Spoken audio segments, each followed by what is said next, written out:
Bien, bonjour à tous, bienvenue à cette conférence Québec Océan UQAR ISMER.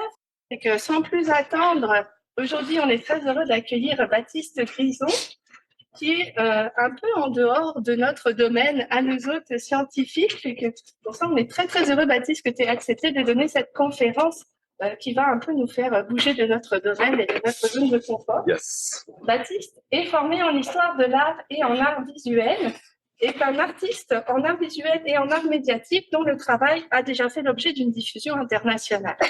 Il intervient régulièrement comme évaluateur ou expert pour différents programmes institutionnels comme le CAC, le CALC et le ministère de la Culture. Et il a signé plusieurs expositions à titre de commissaire indépendant. Depuis 2023, il collabore comme auteur au magazine de référence Ciel Variable et agit à titre de commissaire art sciences à l'Institut des sciences de la mer de Rimouski dans le programme TCA, Transformer l'action pour le climat. Baptiste, je te laisse la parole. Merci beaucoup. Merci de la présentation. Donc voilà, moi je viens du domaine des arts, puis j'ai, comme Astrid l'a présenté, j'ai une vision un petit peu multifacette du domaine des arts, donc à la fois du côté de la création, que de l'organisation, que du commissariat, la réflexion. Et c'est, je pense, qui me permet d'être ici aujourd'hui et de travailler à l'ISMER pour initier des projets art-sciences. Alors ça, c'est dites-vous que vous ici, c'est la présentation que je fais pour les scientifiques et que je fais la même chose aussi pour les arts avec vous. Donc, quand vous allez voir ça fait quoi un artiste, je fais aussi l'équivalent du côté artistique, donc j'essaie de vraiment faire la jonction. Je me considère un petit peu comme le cheval de Troie du monde des arts à l'ISMER, dans le milieu scientifique. Alors, la science, c'est quelque chose qui est en grosse émergence un peu partout dans le monde. J'arrive tout juste la semaine passée, j'étais à Brest encore pour le festival Eurosac, qui est initié par l'Université de Bretagne occidentale. Alors, en Europe, ils sont très très bien structurés. Le TRAS, c'est la transversale des réseaux art sciences, qui regroupe presque une trentaine de structures. Il y a beaucoup de festivals, beaucoup de choses qui se font actuellement.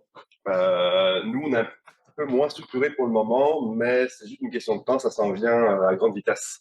Beaucoup d'initiatives qui arrivent et ça va popper, si c'est pas déjà en train de popper actuellement. À Brest, notamment, là, pour dire, l'Université de Bretagne occidentale ont un poste de vice-présidente à la culture, qui est occupé par une océanographe actuellement.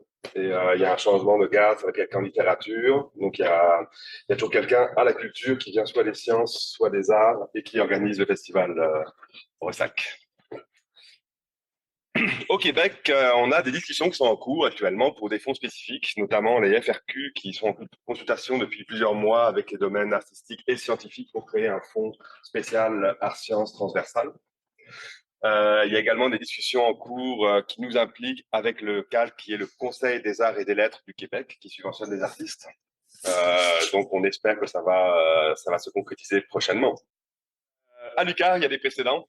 Il y a eu récemment le lancement d'un livre qui s'appelle Mailler les eaux avec Camille Delaurier et Catherine Lemens, des étudiantes, donc en littérature, photographie. Plan large, c'est un programme de films, de courts-métrages chez Parallœil qui sont tournés autour de projets art sciences avec l'ISPER ici. Geneviève Dupéré qui vient de terminer un doctorat en art sciences à résider sur le Coriolis. Il y a d'autres étudiantes en création littéraire, donc c'est pas exhaustif, il y en a eu plusieurs. Ça s'en vient et ça a conduit à récemment l'embauche d'un spécialiste en art dans le programme TCA qui veut dire Transforming Climate Action, transformer l'action pour le climat. Et donc l'objectif de ce spécialiste, c'est de structurer le maillage et d'avoir une vision d'ensemble. Alors pour commencer, on va faire un peu de cinéma. C'est une capsule que j'ai tournée en février à l'occasion d'une mission sur le brise-glace à Munson, où on a invité une artiste qui s'appelle John Sullivan, une photographe d'ici. Et puis moi j'ai fait une petite capsule justement pour faire la promotion du programme, de ce qu'on fait en art science avec TCA. Et puis donc c'est 5 minutes.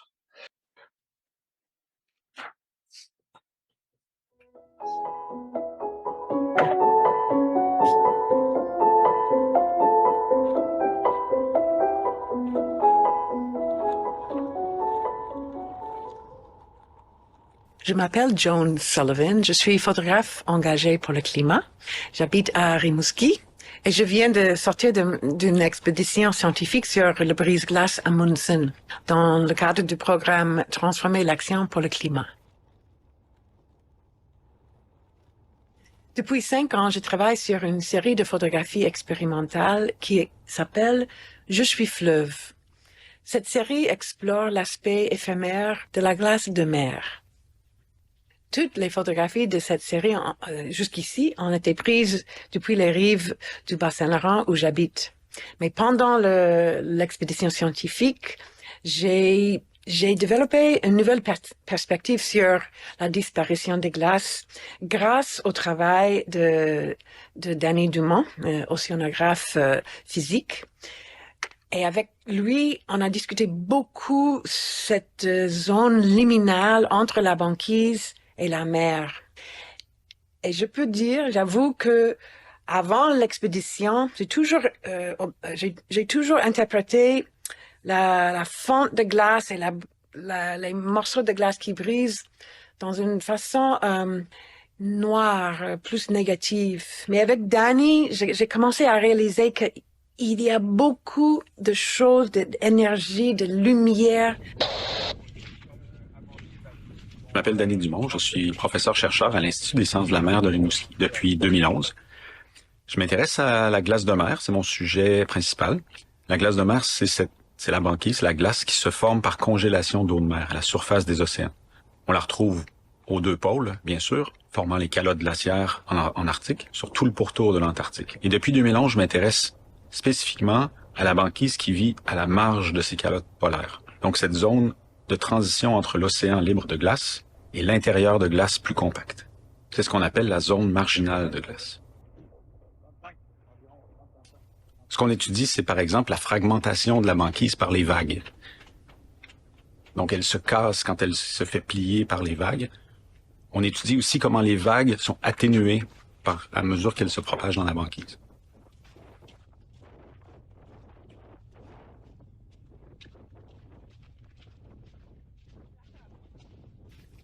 Les artistes nous apportent un autre regard sur notre travail. Et cet autre regard-là, que ce soit sous la forme d'images, de mots, de discussions, de photos, complète ce que l'on ressent comme chercheur participant à ces activités sur la banquise. Parce qu'on ressent des choses. La banquise, elle semble nous parler. On est en admiration devant elle. Parfois, on est apeuré. Donc, on vit beaucoup d'émotions quand on travaille sur la banquise. C'est pas un milieu facile, c'est aussi un milieu inconnu et non familier. Et les artistes enrichissent cette expérience-là et en apportent une autre vision qui nous aide à approfondir le travail de science.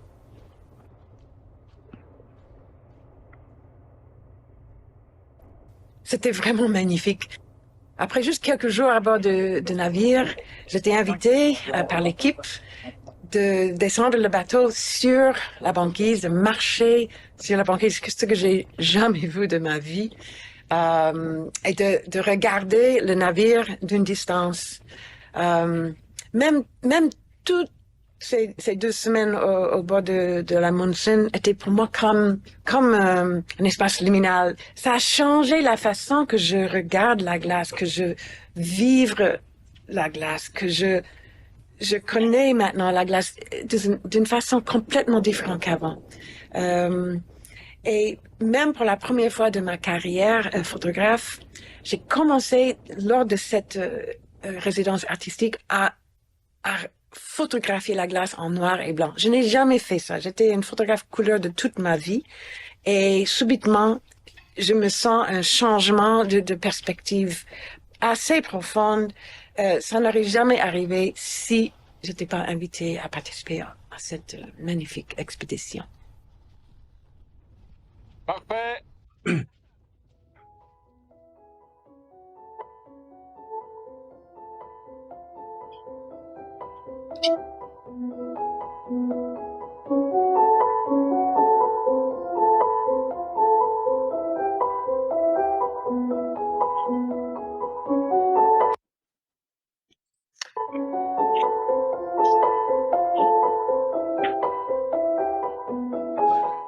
Alors, je vais vous parler un petit peu des milieux artistiques, des méthodologies en art. Donc, un artiste, c'est quoi? Ben, il y a beaucoup de pratiques différentes. On peut être artiste professionnel, on peut aussi faire ça en loisir. On peut faire de la création, on peut faire de l'interprétation. Il y a une loi au Québec qui régit le statut d'artiste professionnel, qui édicte quelques critères qui font qu'on peut se prétendre artiste professionnel au sens de la loi et donc déposer des demandes de bourse. Donc notamment, il faut créer pour son propre compte, faut être reconnu faut avoir diffusé dans une instance professionnelle, entre autres choses. Et un artiste, ça peut être un chercheur ou pas. Alors toutes les pratiques artistiques professionnelles, ça n'implique pas la notion de recherche. On peut faire de l'art comme interprète. Un violoniste dans un orchestre symphonique interprète ce que le chef lui demande de faire. On peut transmettre une tradition. Donc, il n'y a pas d'innovation en tant que telle. On porte une tradition, on la transmet, on la fait vivre. On peut aussi faire de l'art pour rechercher l'effet esthétique plus que l'innovation, c'est ce qu'on appelle les beaux-arts, communément. Puis on peut chercher le maillage du beau et de la fonction, c'est tous les arts impliqués, les métiers d'art, le design, même l'architecture, on rentre là-dedans. Mais ce qui est enseigné dans un programme de recherche universitaire, si vous faites une maîtrise en art visuel, en théâtre, entre autres choses, pas théâtre, mais en création littéraire, tous les domaines artistiques, mais on fait de la recherche-création. Et c'est également ce qui est financé au Québec quand les conseils des arts donnent des bourses de création à des artistes, c'est des bourses de recherche-création. Alors, c'est important vraiment de bien comprendre l'univers de la recherche-création. Voilà. Dans le cadre de Transformation pour le climat, donc de mon travail que je fais au quotidien ici, donc on travaille avec des artistes professionnels qui font de la recherche-création. Donc la recherche-création définie par les fonds de recherche du Québec, ça implique la nécessité d'avoir une problématisation de la pratique artistique en vue de produire de nouveaux savoirs esthétiques, théoriques, méthodologiques, épistémologiques ou techniques. Ça va avec l'élaboration d'un discours intégré à la réalisation d'œuvres. Ça vise la mise en œuvre de processus de création inédits. Et une démarche de recherche-création doit donc contribuer au développement du champ concerné par un renouvellement des connaissances ou des pratiques ou par des innovations de tous ordres. Ces artistes-là, de quoi ils vivent? Donc, c'est les gens qui font de la recherche-création. Donc, comme je disais, les conseils des arts du Canada, du Québec, de Montréal, Longueuil, etc., vont tous soutenir de la recherche via des bourses de projets. Donc, les artistes, en général, vivent de ces bourses-là quand ils ont la chance d'en avoir, mais très peu réussissent à en avoir de façon suffisamment régulière pour en vivre. Donc, la plupart, en plus des cachets de prestations, ils complètent leurs revenus avec de l'enseignement au cégep, un peu à l'université, sont souvent travailleurs culturels. Les OBNL en culture sont remplis d'artistes qui veulent avoir un revenu stable. Pour exemple, en art visuel, en 2022, sur une étude du regroupement des artistes en art visuel, 24% des revenus des artistes professionnels sont issus de leur pratique artistique directe. Donc, il reste les 3/4 à compléter par d'autres moyens. En gros, les artistes sont pauvres. Alors, il y a une conséquence à la recherche-création, il y a une conséquence à vouloir à exiger un discours et une innovation qui est liée à la recherche-création. Cette conséquence-là, c'est que le beau et l'intéressant sont pas toujours mêlés. Souvent, quand on va évaluer des projets dans les conseils des arts, j'en fais assez souvent, puis les projets, on les sélectionne parce qu'ils sont intéressants, pas parce qu'on trouve que le résultat est beau. Et puis ça, c'est quelque chose qui est super important à comprendre. L'intérêt, c'est l'innovation dans son champ. Alors, ça donne parfois des œuvres un peu déstabilisantes. Et puis, je me suis fait plaisir en vous mettant un petit florilège d'œuvres qui sont des chefs-d'œuvre de l'histoire de l'art, des œuvres marquantes, charnières, puis qui sont pas des belles œuvres à regarder forcément, là, qui toutes ont fait changer le paradigme de l'histoire de l'art. On commence par un des plus célèbres, Marcel Duchamp, s'en va au Salon des Refusés, qui dit « Ah, ma voir, moi, s'il accepte vraiment tout le monde, il prend un urinoir en passant, il le met à l'envers, il le signe, et ça devient le premier ready-made. » C'est ce qui est considéré comme une œuvre charnière de l'histoire de l'art qui fait passer de l'art moderne à l'art contemporain. Le savoir-faire n'est plus requis. Ok, l'important, c'est les idées.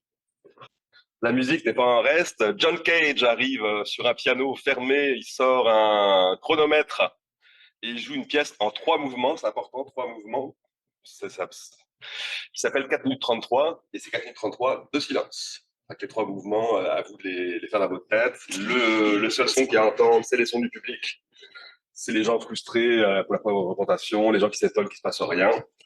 C'est une pratique très conceptuelle de la musique, 1952. Un autre exemple, Joseph Kosuth, One and Three Chairs, œuvre absolument iconique de l'art conceptuel. Kosuth est également une pratique en philosophie conceptuelle et en esthétique. One and Three Chairs, une chaise, la représentation d'une chaise et la définition d'une chaise. On est dans l'art conceptuel bord à bord. Et plus proche de nous, Vindelvoye, artiste belge qui passe sa carrière à prendre des technologies et à en faire des choses absolument absurdes. Cloaca, qui est une des œuvres marquantes aussi, une des premières œuvres d'art art science, donc travaillé avec des chimistes de l'université à Louvain, je crois. Dans l'entonnoir en haut, on met du pain, des patates, tout ce qu'on a sous la main. Puis en 12 heures à peu près, ça passe d'un récipient à l'autre, et je vous laisse deviner ce qui sort à la sortie. De la merde. Voilà. On peut dire comme ça.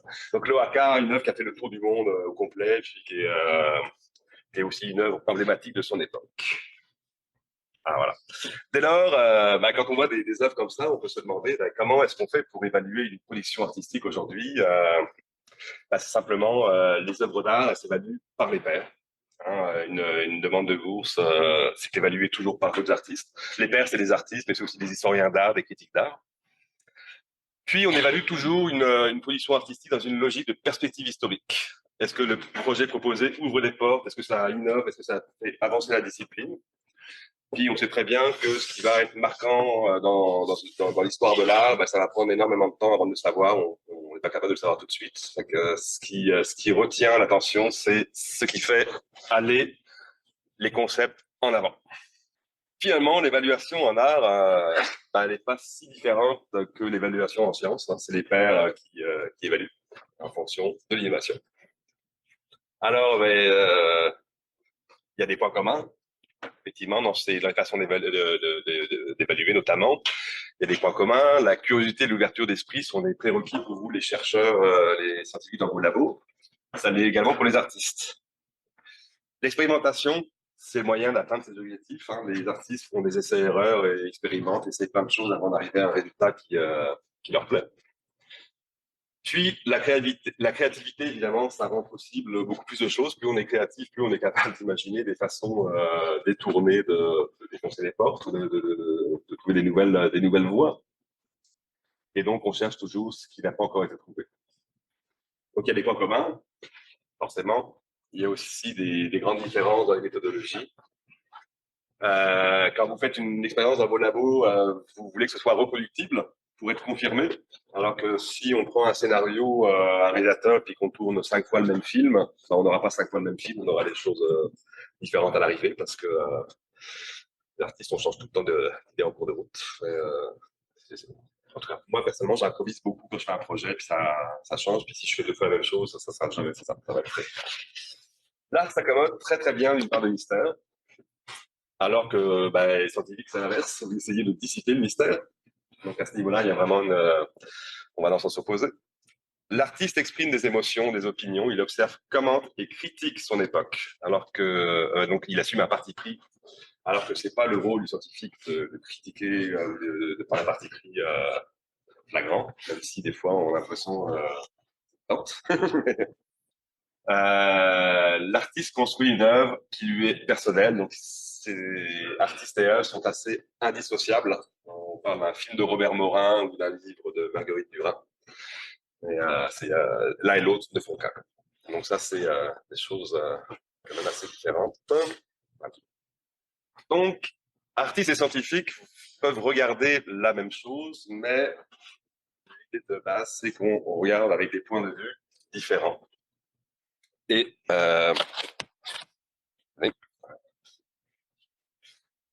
pour vous illustrer ça, je vous ai mis quelques œuvres récentes et des œuvres d'art science faites récemment. Alors, ça, c'est une œuvre, c'est moi qui l'ai fait, c'est un court-métrage fait avec des images tournées sur le Coriolis 2 avec Dany ici, puis Cédric Chavannes en 2021. Puis, je pense que Dany, tu peux le dire, entre ce que vous avez cherché et vu dans les images que vous avez tournées, puis moi, ce que j'ai fait avec, ce que j'ai vu avec, il y a un monde d'écart, puis il y a une façon, ça, je pense que ça vous a apporté une façon un peu assez différente de voir vos propres images. Ah ah, elle marchait il y a 5 minutes, juste avant. On aura essayé. Hein. Elle marchait tout à l'heure. Tant pis. Fait que le film Déversement, en fait, j'ai repris les images de caméras, drones sous-marins, drones aériens, d'un déversement de colorants. Et j'en ai fait une œuvre contemplative avec un leader de Schumann. C'est quelque chose de très, très aérien. Quand je parlais de dissiper le mystère, de le conserver, le film ne livre pas de clé, n'explique pas ce que c'est. On voit simplement des images qui rappellent les images de pollution comme photographiées par Edward Burtynsky, mettons dans les mines de nickel. Mais on entend aussi des gens rire sur le pont et on entend une belle musique. Fait que ça pose beaucoup de questions. Je sais que c'était diffusé à la Cinémathèque québécoise notamment. Puis à la fin du programme de projection, il y avait 8 ou 10 courts-métrages. Puis il y avait eu des questions quasiment juste pour moi parce que les gens étaient complètement interpellés de voir ce genre d'image sans explication. Fait qu'il y a eu une discussion de science est engagée. On a beaucoup parlé de changement climatique. Donc, il y a ce pouvoir-là d'amener des publics différents de ceux auxquels vous êtes habitués d'avoir accès. C'est sur quel plan d'eau? Juste en face du phare de Pointe-au-Père. Pendant 8 jours. C'est un colorant inoffensif, évidemment. Un projet réalisé dans un laboratoire à un étage en dessous ici, par Fernande Forêt, une artiste de Rimouski qui a travaillé dans le laboratoire de microscopie d'André Rochon. Pour y faire une résidence, présentée au Centre Topo à Montréal et au musée ici. Alors ça, est-ce que ça a marché? Un projet qui a fait beaucoup de bruit la semaine passée, parce qu'il est en train d'être diffusé, une chorégraphe, la compagnie RD, avec Rodney Désir, avec l'orchestre symphonique, l'orchestre métropolitain dirigé par Yannick Nézet-Séguin et des cardiologues de l'Institut de cardiologie de Montréal.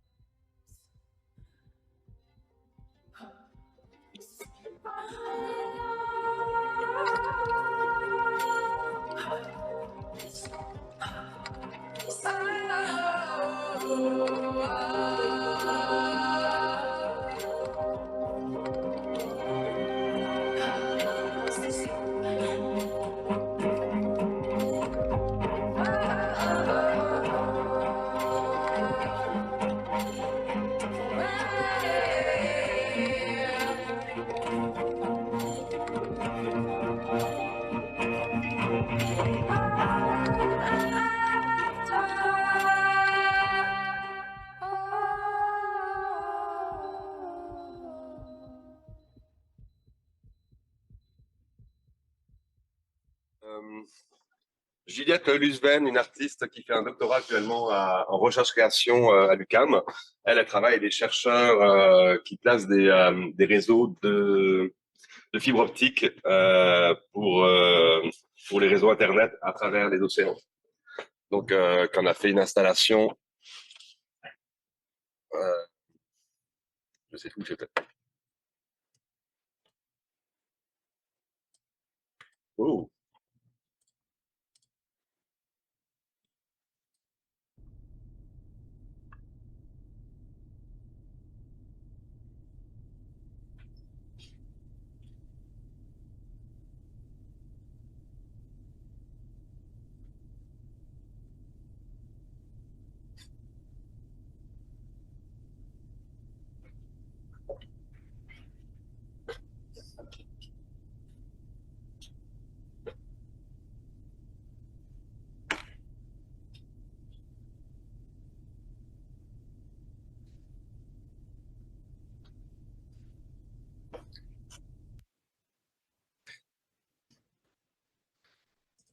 Ouais, donc ici, quelqu'un qui travaille sur des réseaux techniques, mais qui en fait une métaphore pour parler des réseaux et des liens entre les humains et entre les cultures.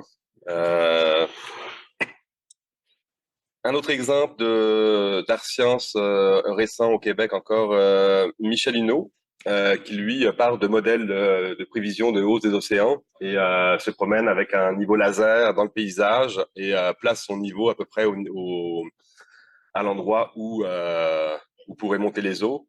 Donc, il y a toute une série comme ça. C'était présenté au musée de Rimouski il y a quelques mois seulement. Il y a une des photos les plus efficaces où il y a une chambre à coucher et puis le niveau laser passe en plein milieu de l'oreiller.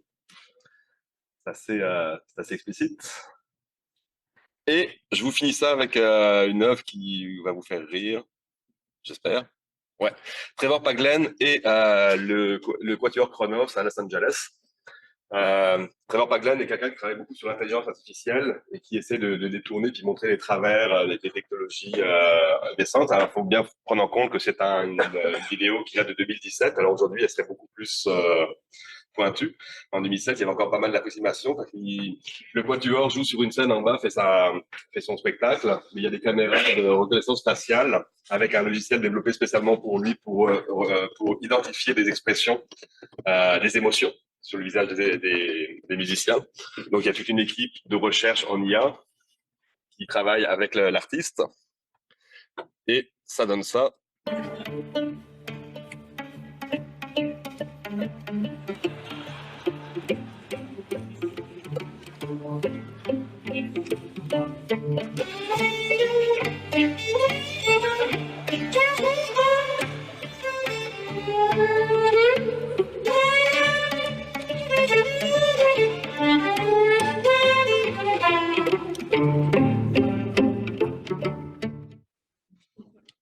Voilà, bon. Alors, qu'est-ce qu'on peut faire maintenant quand on veut faire des interactions entre artistes et scientifiques une fois qu'on a un petit peu cerné comment ça fonctionnait les uns et les autres, il y a plusieurs façons de faire les choses. On peut faire des projets qui vont mettre en valeur les travaux des scientifiques. On peut faire de la vulgarisation scientifique, de la communication. Donc la balance penche pas mal plus du côté scientifique dans ce temps-là. Il y a des artistes qui vont venir vous voir, qui vont aller prendre les données de vos recherches. Ce qui les intéresse, c'est pas de travailler avec vous, c'est travailler, c'est d'avoir des données pour faire leur travail.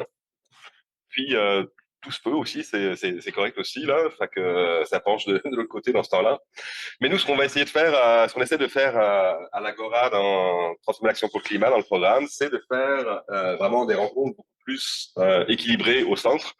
Donc, qui implique que scientifiques et artistes travaillent ensemble dans une approche transdisciplinaire pour poser des questions, concevoir des expériences et générer du savoir.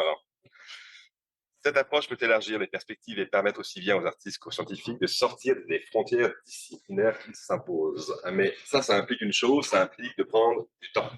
Ça implique d'avoir une vision à long terme, que les gens prennent le temps de se parler, prendre des cafés ensemble, regardent ce que l'un et l'autre font, de façon à avoir une espèce de forme de co-création qui vienne vraiment changer les façons de faire et de l'un et de l'autre. Ça, c'est le monde idéal.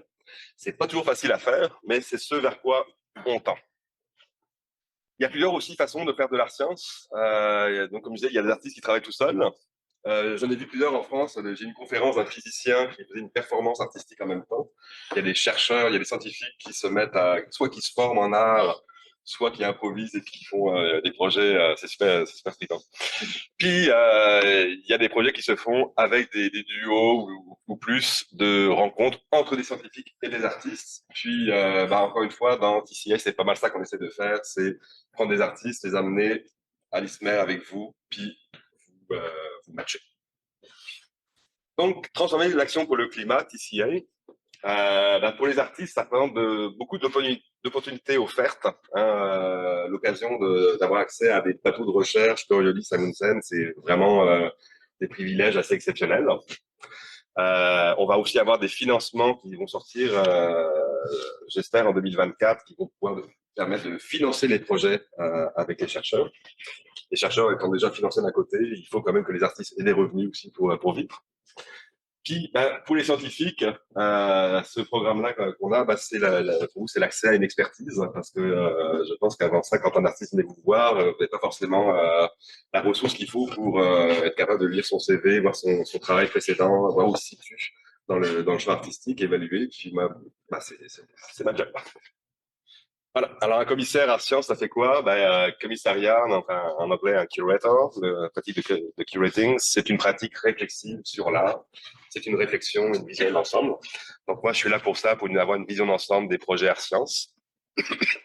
Donc, j'essaie de repérer les opportunités, à la fois dans vos projets de recherche à vous, mais aussi chez les artistes qui ont des démarches qui peuvent s'insérer dans vos projets de recherche.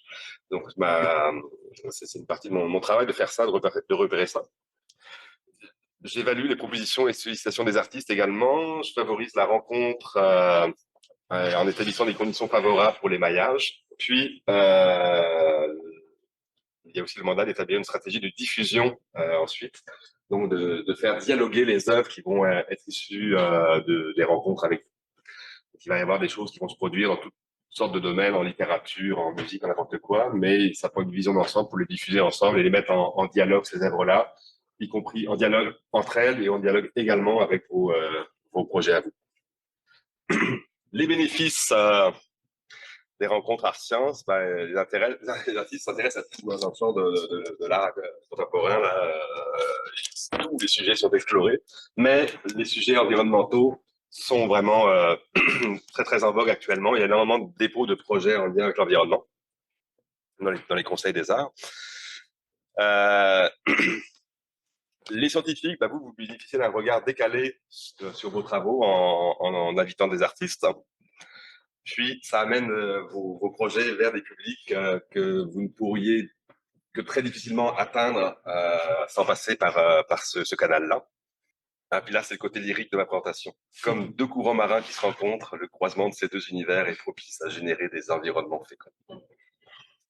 Je vous laisse sur une citation d'un physicien de l'Université de Chicago, Baudouin Saint-Yves, tiré de la revue EOS. Voilà, en accueillant l'art dans vos démarches, vous, le scientifique, pouvez faire évoluer vos questionnements et rendre votre travail scientifique plus connecté à la société. Voilà. Merci beaucoup.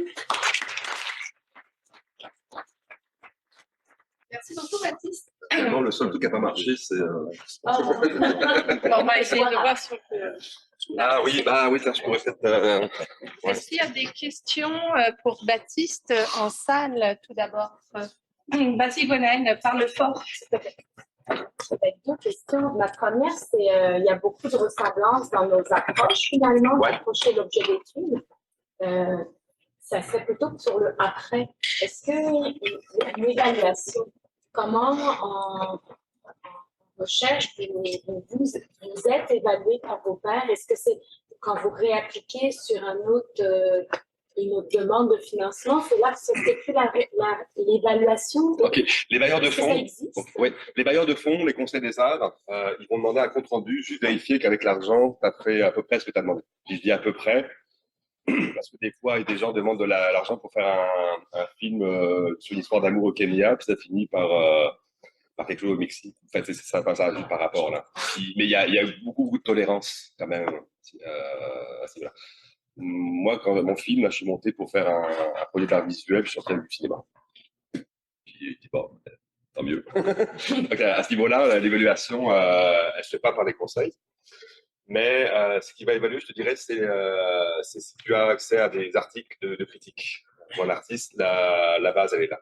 Si tu as un article dans Le Devoir, dans une revue spécialisée, ou des sélections dans des festivals importants, des expos dans des musées importants, ça, c'est les marqueurs de réussite. Okay. J'allais en venir là. On parle beaucoup en sciences en ce moment de l'excellence. Comment on évalue l'excellence? Parce que des fois, faire autrement, ça ne rentre pas dans les critères d'excellence qui ont été mis en place les dernières centaines d'années, on va dire. Sortir des boîtes, c'est difficile. Est-ce que vous aussi, de dans le côté artiste, c'est difficile de sortir des boîtes. Est-ce que vous avez Oui. des carcans, des boîtes qui existent? Oui, il y a quand même des boîtes. D'échanger l'excellence là-dedans, c'est aussi long et fastidieux? Oui, il y a des boîtes. On a beau être un milieu qui prône l'innovation, qui est supposé très ouvert, mais il y a aussi des façons de faire et des paresses un peu intellectuelles d'aller toujours dans les mêmes schémas aussi. Que vous avez aussi, je pense. Oui, on a des boîtes, puis c'est dur à sortir des boîtes. Puis quand des projets sont complètement novateurs, ça peut aussi qu'on se passe à côté. Quand tu évalues une bâche de 100 dossiers au Conseil des arts du Canada, ça se peut qu'un dossier, tu passes à côté. Alors qu'il performe très très bien par la suite. Tu te rends compte 50, 10 ans après qu'il a fait des petits et que ça a entraîné, ça fait quelque chose d'important. Mais on les voit pas toujours. Oui, Garance, je t'inviterai à allumer ton micro puis allumer ta caméra. Parce que j'aime bien répondre à tes questions. Bonjour. L'excellence. Excusez-moi, j'ai pas de caméra sur mon ordinateur. C'est pas grave, on t'entend bien, Garance. J'avais en fait une question, donc comment ça signifie ce genre de projet? C'est-à-dire, moi personnellement, j'y suis pas du tout à ce niveau-là, j'ai pas encore de projet de recherche monté, mais quand un chercheur a un projet et qu'il aimerait l'inclure dans un cadre d'arts et sciences, c'est vous qui, enfin, comment dire, vont vous solliciter les scientifiques et les artistes chacun de leur côté, c'est ça? Oui, quand il y a des opportunités, quand c'est un chercheur qui est intéressé à avoir un artiste, de travailler avec quelqu'un, que je vois un artiste qui est intéressé à travailler avec des chercheurs, j'essaye de matcher les deux ensemble. Puis c'est vraiment une question d'opportunité là. Il y a pas de règle, là. Il y a beaucoup d'humains là-dedans. Il faut essayer de jauger qui peut fitter avec qui dans la personnalité. Mais il n'y a pas de façon de faire établie. Hein. Est-ce que je réponds à tes questions? Oui, tout à fait. Merci beaucoup. J'ai aussi une question d'évaluation. On veut par rapport à la diversification, par rapport à connecter un petit peu les scientifiques et les artistes avec la société. C'est vraiment, souvent, je vois souvent ça que la justification, c'est on veut mieux vulgariser en tant que scientifique. On veut aller chercher un public qui est un peu plus élargi. On veut susciter parler un peu susciter des discussions. Mais c'est vraiment rare que je trouve de l'information sur des retours du public. Après, par exemple, des expositions hors sciences, c'est vraiment difficile d'aller évaluer justement l'impact réel sur le public. Je me demandais si tu avais des ressources par rapport à ça, si c'est tenu en compte, un peu une espèce de rétrospective sur est-ce qu'on réussit vraiment à comprendre des choses de plus aux gens. Ouais. Est-ce que tu peux reformuler? Oui, bon, grosso modo, la question, c'est comment on fait pour avoir un retour clair et précis sur l'interaction avec le public, là. C'est ça? Mais je dirais que quand tu fais des arts visuels, mettons des expos, là, tu as très très très peu de retours. Le seul retour que tu as, c'est si un critique d'art passe et écrit un article dans un journal. Là, tu as un retour, mais sinon, du public, en général, tu n'en as pas. Les arts de la scène, c'est immédiat, d'applaudissement ou pas d'applaudissement. Mais ça dépend beaucoup c'est vraiment du cas par cas. Moi, je sais que quand je commence à faire du cinéma avec mon film, les interactions, si je suis sur place, je les ai tout de suite. Et ceci dit, partir en festival à Naples, à Mexico, j'ai zéro retour de rien. J'ai aucune espèce d'idée de ce que ça donne. Il faut être sur place, puis il faut rencontrer les gens. Il faut parler aux gens. C'est la seule façon. Au niveau de la diffusion, comment ça fonctionne? Est-ce que l'argent, c'est plus les diffuseurs qui doivent payer pour recevoir les artistes et les scientifiques quand ils vont diffuser, ou l'argent est déjà inclus là-dedans pour l'aspect diffusion? Puis est-ce que les diffuseurs, ceux qui veulent, est-ce que le projet peut venir des diffuseurs aussi? Est-ce que l'idée de... Ouais, on est ouvert à toutes les choses. Mais mettons, John Sullivan, vous avez vu la vidéo sur la Bunsen. La vidéo sur la Bunsen est invitée. Mais si on fait des expos, elle va souvent cacher les lieux de diffusion vont donner des cachets. Okay. Ça, c'est comme la loi, c'est obligatoire. On va des conditionnels, les diffuseurs payent. Mais nous, on va avoir de l'argent pour produire. Donc, on fait des rencontres, on donne des services, on peut inviter les gens sur les plateaux. On produit, mais la diffusion, on s'utilise pour la diffusion dans ce qu'on va faire avec TCA. C'est très très facile pour moi d'approcher des diffuseurs. C'est tellement dans l'air du temps, l'art science. C'est tellement intéressant. Il y a tellement une base solide au niveau scientifique quand on fait ces projets-là que c'est assez facile de convaincre les diffuseurs. En Bretagne, là, j'ai convaincu deux diffuseurs. C'est super simple. J'en propose des choses sur les glaces. Oui, là, tout est là, tout est en place. Merci pour la présentation, c'est super intéressant. J'ai te présenté qu'il y avait plein de ressemblances, de différences entre le monde des arts et de la science. Moi, je trouve avec le temps qu'il y en a de plus en plus, en fait, il y a de moins en moins de différences. J'ai beaucoup d'amis en art, je trouve que c'est le regard, des fois, qui va être différent sur un objet, mais au final, c'est pour faire du sens, ces objets-là, mais de différentes manières. Sauf que je trouve une différence qui reste encore, c'est beaucoup au niveau des moyens. C'est comme, il y a une injustice entre le monde des arts et la science. C'est le fun que ça se rend compte comme ça. Je me demandais si ça avait déjà été réfléchi, un peu comme, je sais qu'il y a des pour et des contre, là, au moins pour ça, pour le bâtiment. Ouais. Mais le Je suis très critique avec ce programme. Comment? Je suis très critique avec ce programme-là. Là. Ouais, non, je sais qu'on a raison de l'être, mais tu sais, il y a une façon de réfléchir des arts sciences qui a été, admettons, qui a tourné un petit peu dans ce sens-là, tu sais, de dire, admettons, des projets scientifiques, peut-être pas petits, en tout cas, des projets à grande ampleur, qui d'avoir un certain pourcent associé. Je sais pas, ça a déjà été étudié ou proposé? Bon, il y a deux choses dans ton intervention, c'est que tu parles des ressemblances différences. Faut pas oublier que dans l'histoire des savoirs humains, là, l'astronome, philosophe qui fait des mathématiques, là, c'est la même personne. Là. Chez les Grecs, machin, Léonard de Vinci, c'est une seule personne qui parle à Joconde et qui fait de la physique. Là. Puis la séparation entre les deux, elle est quand même assez récente. Puis on voit beaucoup, on en parlait beaucoup à Brest, justement pendant les rencontres SAC. Il y a beaucoup de jeunes qui arrivent en sciences avec un bagage d'art ou qui ont aucun complexe à faire deux formations en parallèle, en art, en création, puis en sciences. Ça, c'est comme si ça c'est en train de se revenir ensemble. Puis, une question, oui, il y a une iniquité parce que les arts sont beaucoup moins financés que les sciences. Il y a beaucoup moins d'argent. Puis, il faut avoir des programmes comme ça avec des financements pour que ce soit équitable, pour que les artistes soient payés. Mais, tu sais, un artiste qui fait 35 000 dans son année, souvent, il est content, là. On parle pas de la même chose, on parle de très loin, là. Mais, évidemment, moi, je viens du monde des arts, et puis, je suis pour la vertu. Financement, c'est assuré, je n'ai pas l'idée de 1%. Là, en fait, c'est quelque chose qui a déjà été réfléchi, selon toi. Je pense, j'ai entendu ça, moi, sur le 1% n'est pas assuré non plus, mais, enfin, oui, il est assuré dans le sens où la loi impose ça. Mais, ok, ce que tu veux dire, c'est que dans chaque projet de recherche, il devrait y avoir, mettons, 2, 3%, ou je ne sais combien, qui soient réservés. Mais j'ai l'impression que ça commence un petit peu de façon, vous avez quand même des cases accrochées transdisciplinarité, donc ça implique ça un petit peu. Allô? Je voulais juste en profiter. Merci beaucoup. Je considère que la rencontre, merci beaucoup pour la présentation d'abord. Je considère que la rencontre des deux univers est vraiment essentielle pour innover dans les deux disciplines. Étant née moi-même sous les arts et grandi sous les sciences, ça m'a beaucoup parlé aujourd'hui. Ma question pour toi, c'est quel aspect considérez-vous être le plus grand défi lorsque vous travaillez avec des scientifiques? Si on avait quelque chose à améliorer, ça serait quoi votre conseil? Ça, c'est super clair, c'est le temps. Le temps. Il y a beaucoup d'ouverture, je sens, dans les gens à qui je parle, mais souvent, les scientifiques, vous êtes extrêmement occupés avec plein de chapeaux, avec plein d'applications dans plein de choses, puis vous êtes submergés par l'administration.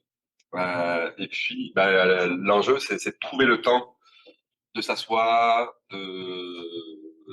d'aller voir dans l'atelier de l'artiste ce qu'il fait, de comprendre sa démarche. Je pense que la volonté, elle est là. Puis l'enjeu numéro 1, c'est ça. Bonjour. Bonjour. Ma question, elle va être un peu personnelle parce qu'en fait, actuellement, je suis étudiante en océanographie.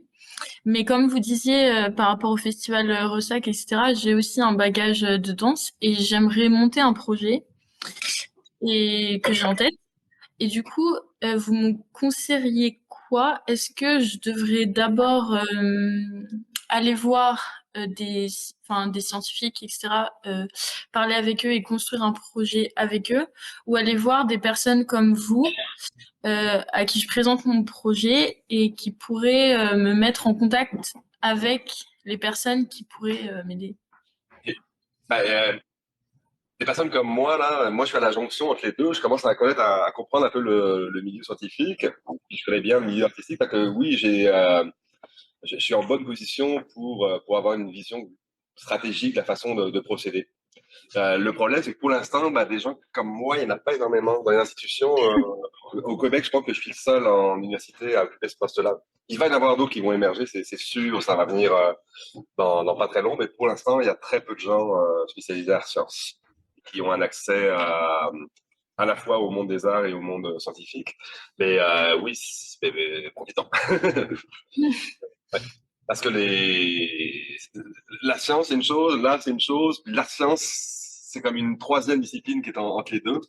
Si tu veux faire des projets art science, ça prend un spécialiste art science. Et est-ce que vous connaîtriez des personnes en France qui pourraient être comme vous? Oui, oui. Plein à Brest. Et puis, TRAS, la transversale des réseaux art sciences. Et puis, eux ont un CA et ont une équipe, une coordonnatrice qui s'appelle... je sais plus. Mais tu vas trouver sur leur site et puis ils vont pouvoir t'aiguiller facilement. Ok. Et à Brest, ce serait plutôt des personnes comme... À l'université, la vice-présidence culture à l'université. Ok, ok, d'accord. Mais le trace, c'est super. Ok, d'accord. Merci beaucoup. Bonne chance. Merci. Ambre a contacté Baptiste Grison si tu veux plus de détails. Oui, je vais faire ça, je pense. Pas de problème. Garance en ligne, tu as encore une question? C'est pas une question, c'est pour répondre à Ambre. Moi, je viens de Brest et je sais qu'il y a beaucoup de projets qui se font en lien avec Océanopolis. Du coup, peut-être que je contacterai peut-être la communication, ce genre de service, où je sais que un de mes copains qui est assez investi dans les projets d'art et sciences à Océanopolis. Du coup, peut-être qu'on pourrait essayer d'en parler si ça t'intéresse. Oui. C'est moi, lien. Maillage. Maillage. C'est super. C'est ça le maillage, faut se parler. Oui, c'est ça, on est là pour ça. D'ailleurs, les conférences, c'est pour faire des maillages. Est-ce qu'il y a d'autres questions en salle? Je me demandais, tu as beaucoup parlé d'art visuel. Je le sais. Oui. Alors, en tout cas, je sais qu'à Brest, ils utilisent aussi beaucoup les sons. On a eu des artistes qui sont venus de la Cale. La Cale, c'est ça, à Brest? La Carène. La Carène. Pas loin, la Cale, la Carène, c'est dans le même coin. Puis, il y a vraiment, au Océanopolis, là, ils font vraiment beaucoup de choses. Est-ce qu'on a dans nos régions ou au Québec, des artistes parce qu'il y a plein en musique, là, au Québec, c'est plus récent. Musique électronique, Oui. Est-ce que tu as déjà été contacté par déjà, moi, j'ai fait rentrer 3 personnes sur les bateaux actuellement. 2, c'est les concepteurs sonores. Donc, il y a John Sullivan qui l'a vu là. Les deux autres, c'est Thibaut Planchon et Robert Servant qui sont montés avec Projet Mars avec Pierre. Puis oui, effectivement, ça fleurit, il y a beaucoup de choses. Puis on a la chance d'avoir Pierre qui est super ouvert. Son bureau est toujours ouvert pour regarder des spectrogrammes. Oui, on va avoir des projets comme ça. Puis tu as raison, ma présentation, elle vient là, j'ai un biais, je le sais, j'en suis conscient, mais mes références, quand je cherche des images, des choses à montrer, des références, je viens de là des arts visuels, fait que c'est plus facile. Est-ce que je peux en poser une dernière? Oui, vas-y. En ce moment, j'ai découvert Emmanuel Lepage, qui est un BDiste français qui fait de l'immersion dans en tout cas, une de ses œuvres, bande dessinée. C'est Armen, il était dans le phare de Armen.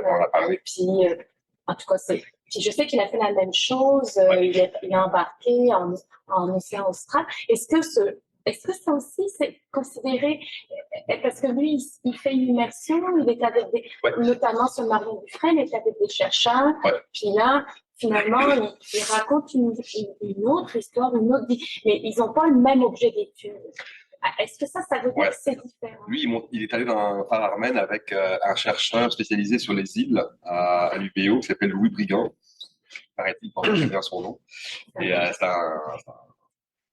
c'est des résidences sur des îles comme ça. Puis, ben oui, effectivement, c'est une forme parmi d'autres de rencontre par science. Puis ça prend ça peut prendre toutes les formes qu'on peut imaginer. Là, oui, genre, on va parler. Parce que c'est comme un roman graphique. Oui. Mais il y a aussi quelque chose de très journalistique aussi. Il fait des portraits. Ça aussi, c'est un domaine en explosion. Il explique des choses. Le roman graphique, le roman documentaire. Comme, ça fait partie de ce que tu appelles l'art science. Oui. Puis il y a beaucoup de thèses de doctorat au programme et d'études et pratiques des arts qui se déposent en roman graphique, notamment. L'an passé, il y a 2 ans, Emmanuel Dufour, c'est ça, comment ça s'appelle? C'est dans le Québec, quel est mon pays? Moi, j'ai étudié la maîtrise avec Emmanuel, là, puis elle est partie là-dessus, puis c'est extraordinaire ce qu'elle a fait. Là. Ça roule encore. Ouais, ça marche super bien. Ben, tu vois, en France, il y en a une série, c'est une Albert. C'est un documentaire journalistique sur le lobby, l'agriculture, puis les problèmes de tropisation. Puis c'est vraiment basé, ils ont travaillé la journaliste a travaillé avec une anthropologue. Puis elles sont allées bien plus loin dans l'histoire. En tout cas, tout est mis en dessin. Puis tu suis ça comme c'est vraiment une forme qui est en train d'éclater. C'est comme le théâtre documentaire aussi est en train d'éclater. Hier, il y avait Mon Jules, la pièce de théâtre au Théâtre du Bic, qui racontait l'histoire des peuples autochtones et des rapports avec les Québécois dans une pièce de théâtre documentaire. Mais les frontières sont en train d'exploser. Hier aussi, Charles-Frédéric Ouellet a aussi un WordPress. Alors que c'est un photographe qui fait des expositions dans des musées. C'est quelque chose qu'on ne voyait pas il y a 10-15 ans. On n'aurait pas pu envisager ça. Tout est en train d'exploser, toutes les frontières, les murs, là. Puis, oui, avec du roman graphique, tu peux tout faire aussi. Oui, c'est subventionné par les conseils des arts. Et puis, c'est une façon vraiment fantastique d'aborder des sujets de façon documentaire. Oui, merci beaucoup pour la présentation. On a vu beaucoup des exemples visuels, des danses.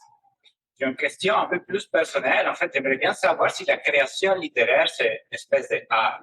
Ou est-ce qu'on devrait dire art, science et lettres? Ben, j'ai tendance un petit peu des fois où il fallait que je mette art et lettres. Je mets juste art. Pour moi, c'est la même chose. Hein.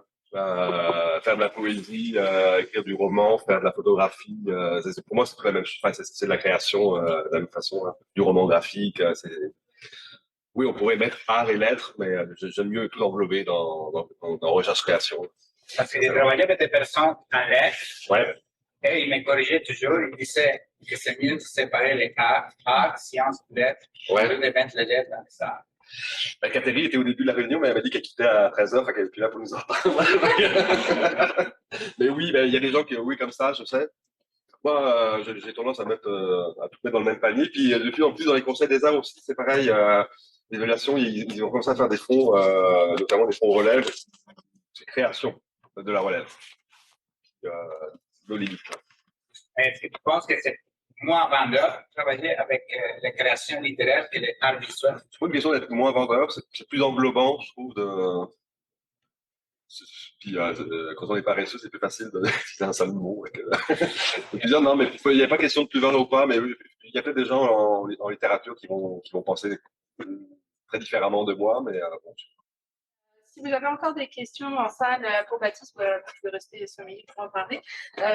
Tous ceux qui sont en ligne, merci beaucoup de votre participation. Québec Océan vous donne rendez-vous jeudi prochain à midi pour accueillir Laurent Anselmi, président de l'Académie des sciences de la mer de Monaco, qui sera en ligne pour nous parler de cette académie et du colloque Pêche sur pêche, conférence organisée par Québec Océan Ressources Aquatiques Québec, tu me corriges Marine si j'en oublie, l'Institut France Québec Maritime et Réseau Québec Maritime. Donc voilà, on vous donne rendez-vous le 11 avril prochain. Puis si vous voulez revoir la conférence de Baptiste, vous pouvez toujours consulter la chaîne YouTube de Québec Océan, puisque la conférence sera là dans les prochains jours. Merci beaucoup. Allez, merci.